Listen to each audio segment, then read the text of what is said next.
कामदेव को हिंदू शास्त्रों में प्रेम और काम का देवता माना गया है। उनकी पत्नी का नाम रति था। भगवान शिव ने कामदेव को भस्म इसलिए किया क्योंकि कामदेव ने भगवान शिव की तपस्या भंग करने की कोशिश की थी। पौराणिक कथाओं में प्रचलित ये कथा इस प्रकार है। असुर तारकासुर को भगवान शिव से वरदान प्राप्त था कि उसे शिव पुत्र के अलावा कोई दूसरा नहीं मार सकता था। माता सती के आत्मदाह के बाद से शिव जी वैरागी होकर समाधि में लीन हो गए थे।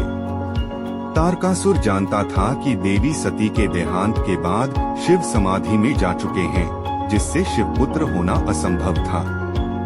वरदान पाकर तारकासुर ने तीनों लोगों को जीत लिया। उसके अत्याचार से परेशान होकर देवता ब्रह्मा जी के पास गए, लेकिन उनसे कोई मदद नहीं मिली। उन्होंने इतना ही बताया कि तारकासुर का वध केवल शिव पुत्र के हाथों ही हो सकता है। इधर राजा हिमाचल की पुत्री पार्वती शिव से विवाह के लिए तप कर रही थी, लेकिन महादेव पार्वती की तरफ देखना भी नहीं चाहते थे। अगर वे पार्वती से विवाह कर पुत्र उत्पन्न करें, तभी इस दैत्य का वध संभव था।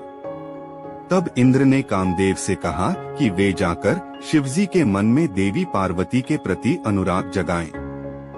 कामदेव ने पुष्पबाण ध्यानमग्न शिवजी पर चला दिया। अचानक इस विघ्न से शिवजी बेहद गुस्सा हुए और उन्होंने तीसरे नेत्र से कामदेव को भस्म कर दिया। इस पर कामदेव की पत्नी रति ने शिवजी से प्रार्थना की कि वे उसके पति का जीवन वापस लौटा दें। रति और अन्य देवताओं के क्षमा मांगने पर भगवान शिव ने शांत होकर कहा, कामदेव की देह नष्ट हुई है, लेकिन उसकी आंतरिक शक्ति नहीं। काम अब देह रहित होकर हर प्राणी के हृदय में रहेगा। वह कृष्ण अवतार के समय कृष्ण के पुत्र प्रद्युम्न के रूप में जन्म लेगा। तुम फिर उसकी पत्नी बनोगी।